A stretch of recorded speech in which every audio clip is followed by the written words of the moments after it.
നമസ്കാരം. കൊത്തിയ പാമ്പിനെ കൊണ്ട് വിഷം ഇറക്കിക്കുന്നു എന്ന് കേട്ടിട്ടുണ്ടോ? കേട്ടിട്ടല്ലേ ഉള്ളൂ, കണ്ടിട്ടില്ലല്ലോ. എങ്കിൽ നമ്മൾ അതിന്ന് കാണും. പിണറായി വിജയൻ സർക്കാരിനെ എങ്ങനെ വിലയിരുത്തുന്നു കേരളത്തിലെ ജനങ്ങൾ എന്ന് നമുക്കിതാ നോക്കാം. ഓക്കെ, സംസ്ഥാന സർക്കാരിന്റെ പ്രകടനത്തെ കുറിച്ച് നോക്കുമ്പോൾ വളരെ നല്ലത് എന്ന് അഭിപ്രായപ്പെടുന്ന 13% ആളുകളുണ്ട്. നല്ലത് എന്ന് പറയുന്നത് 29% പേർ, അതായത് 42%. വളരെ നല്ലത് എന്ന കാറ്റഗറിയിൽ 42%, ഭേദപ്പെട്ടത് എന്ന് 33% പേർ അഭിപ്രായപ്പെടുന്നു. അങ്ങനെ നോക്കിയാൽ 74% പേർ ഭേദപ്പെട്ടതോ അതിനു മുകളിലോ ആണ്. അതൊരു നല്ല അപ്രൂവൽ റേറ്റിംഗ് ആണ് ഇപ്പോഴത്തെ സ്ഥിതിയിൽ. പിണറായി കണ്ടില്ലേ, സർക്കാരിന്റെ ജനപിന്തുണ 72%. അതും സംഘികളുടെ സ്വന്തം ചാനൽ. തെരഞ്ഞെടുപ്പ് കാലത്ത് ഇത്രയും കാലം കുത്തിത്തിരിപ്പ് വാർത്തകൾ മാത്രം കൊടുത്ത് ഒരു മുഖ്യമന്ത്രി എന്നുള്ള നിലയ്ക്ക് അദ്ദേഹത്തെയും അദ്ദേഹത്തിന്റെ കുടുംബത്തെയും ഉൾപ്പെടെ വല്ലാതെ ആക്ഷേപിച്ചതിന് ശേഷം അതേ കോലും കൊണ്ട് സാധാരണക്കാർക്കിടയിൽ സർവേ എന്നും പറഞ്ഞ് ചെന്നപ്പോൾ അവർ കൊടുത്ത റിസൾട്ടാണ്. നിങ്ങൾ കേട്ടിട്ടില്ലേ? ചില കാര്യങ്ങൾ നമ്മൾ അതുണ്ടാക്കാൻ വേണ്ടി പ്രവർത്തിക്കേണ്ട. നമ്മൾ എന്ത് ഉത്തരവാദിത്തമാണോ ഏറ്റെടുത്തിട്ടുള്ളത് അത് നല്ല വൃത്തിക്കും വെടുപ്പിനും ഭംഗിയായി ചെയ്തു കഴിഞ്ഞാൽ ബാക്കിയുള്ളതെല്ലാം തനിയെ നമ്മെ തേടി വന്നോളും.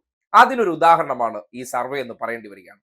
സംഘപരിവാറിന് വേണ്ടി കഴിഞ്ഞ കുറെ കാലമായി അവർ സൃഷ്ടിച്ചു വിടുന്ന കഥകളെ ഏറ്റെടുത്ത് മുഖ്യമന്ത്രിക്കും സർക്കാരിനുമെതിരെ നിരന്തരം ആക്ഷേപം നടത്തിക്കൊണ്ടിരുന്ന മാതൃഭൂമിക്ക് തന്നെ ഈ ജനസമൂഹത്തോട് പറയേണ്ടി വന്നു, ഈ സർക്കാരിൽ ജനങ്ങൾക്ക് വലിയ തോതിൽ അതൃപ്തിയില്ല.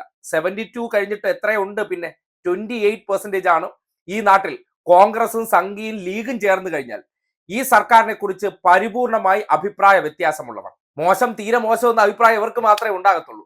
ബാക്കിയുള്ള പൊതുജനം, അതായത് നമ്മുടെ നാട്ടിൽ ഫ്ലോട്ടിംഗ് വോട്ട് എന്ന് പറയുന്ന ആൾക്കാരുണ്ടല്ലോ, രാഷ്ട്രീയത്തെ വളരെ വ്യക്തമായി നോക്കിക്കാണുന്നവർ, നിരീക്ഷിക്കുന്നവർ, ഇവർക്കുള്ള അഭിപ്രായമാണ് ഈ കാണുന്നത്. ഇതിലൂടെ ബോധ്യപ്പെടുന്ന ഒരു കാര്യമുണ്ട്: നിങ്ങൾ എത്ര സംഘടിതമായി കുപ്രചരണങ്ങൾ നടത്തിയാലും ജനം മനസ്സിലാക്കുന്നുണ്ട്. എന്തെങ്കിലും ഒരു ചെറിയ പാകപ്പിഴകളെ കാത്തിരുന്ന് അതൊരു വലിയ സംഭവമാണെന്ന് മാപ്രകളിലൂടെ നിങ്ങൾ കൊട്ടിഘോഷിച്ച് നിങ്ങളുടെ രാവിലെ മുതൽ വൈകുന്നേരമുള്ള ടൈം മുഴുവൻ ഇത് നിങ്ങൾ ചർച്ച ചെയ്യുന്നുണ്ടെങ്കിലും ആ സംവിധാനം ചെയ്തുകൊണ്ടിരിക്കുന്ന പ്രവർത്തനം സാധാരണക്കാർക്കിടയിൽ പോയി പ്രവർത്തിക്കുന്നുണ്ട്. അതിന്റെ പേരാണ് നമ്മൾ പറഞ്ഞിട്ടില്ലേ, രോഗം മനസ്സിലാക്കി ചികിത്സിക്കുമ്പോൾ എന്ത് മരുന്ന് കൊടുത്താലും ആ രോഗത്തിനെതിരെ അത് പ്രതിരോധം തീർക്കും.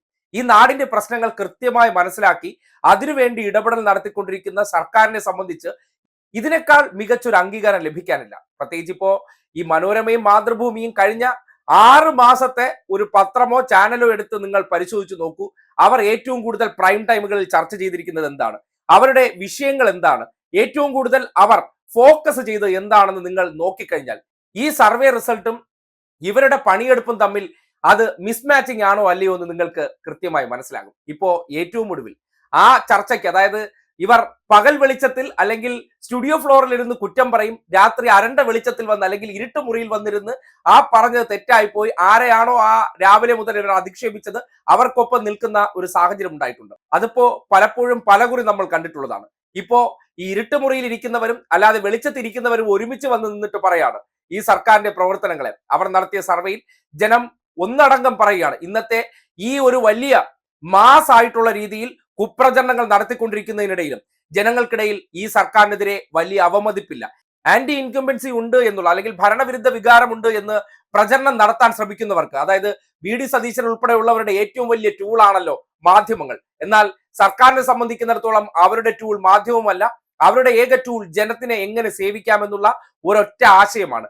ആ ആശയത്തിൽ ലഭിച്ചിരിക്കുന്ന റിസൾട്ട് ആണെന്നത് വളരെ കൃത്യമായി പറയുകയാണ്. അതുകൊണ്ടാണ് തുടക്കത്തിലെ പറഞ്ഞത്, കൊത്തിയ പാമ്പിനെ കൊണ്ട് വിഷം ഇറക്കിക്കുന്ന ഒരു അവസ്ഥ. അത് ഇന്നലകളിൽ ഈ സർക്കാരിനെ കൊത്തിയത് മാതൃഭൂമിയാണെങ്കിൽ അതേ മാതൃഭൂമിയെ കൊണ്ട് ജനങ്ങളോട് പറയിക്കുകയാണ് ഈ സർക്കാരിനെതിരെ ഭരണവിരുദ്ധ വികാരം എന്നുള്ള സംവിധാനം വളരെ കൂടുതലല്ല, നേർത്ത രീതിയിൽ മാത്രമേ ഉള്ളൂ എന്നുള്ളത്. അത് തന്നെയാണ് ഒരു സംവിധാനത്തിന്റെ വിജയമെന്ന് നിസ്സംശയം പറയുകയാണ്. പിണറായി വിജയൻ സർക്കാരിനെ എങ്ങനെ വിലയിരുത്തുന്നു കേരളത്തിലെ ജനങ്ങൾ എന്ന് നമുക്കിതാ നോക്കാം. ഓക്കെ, സംസ്ഥാന സർക്കാരിന്റെ പ്രകടനത്തെ കുറിച്ച് നോക്കുമ്പോൾ വളരെ നല്ലത് എന്ന് അഭിപ്രായപ്പെടുന്ന 13% ആളുകളുണ്ട്. നല്ലത് എന്ന് പറയുന്നത് 29% പേർ, അതായത് 42%. വളരെ നല്ലത് എന്ന കാറ്റഗറിയിൽ 42%, ഭേദപ്പെട്ടത് എന്ന് 33% പേർ അഭിപ്രായപ്പെടുന്നു. അങ്ങനെ നോക്കിയാൽ 74% പേർ ഭേദപ്പെട്ടതോ അതിനു മുകളിലോ ആണ്. അതൊരു നല്ല അപ്രൂവൽ റേറ്റിംഗ് ആണ് ഇപ്പോഴത്തെ സ്ഥിതിയിൽ പിണറായി സാർ.